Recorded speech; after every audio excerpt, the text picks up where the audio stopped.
How to reset privacy and security settings on Samsung Internet Browser. Hello guys, in today's video I'm gonna show you how to reset privacy and security settings on Samsung Internet Browser. First, then open the browser and click these three lines here in the bottom corner, and after you click on it, click settings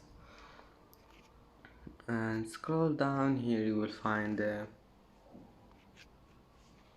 this one, browsing a privacy dashboard. Click on it and scroll down until you find this one, reset here in the bottom.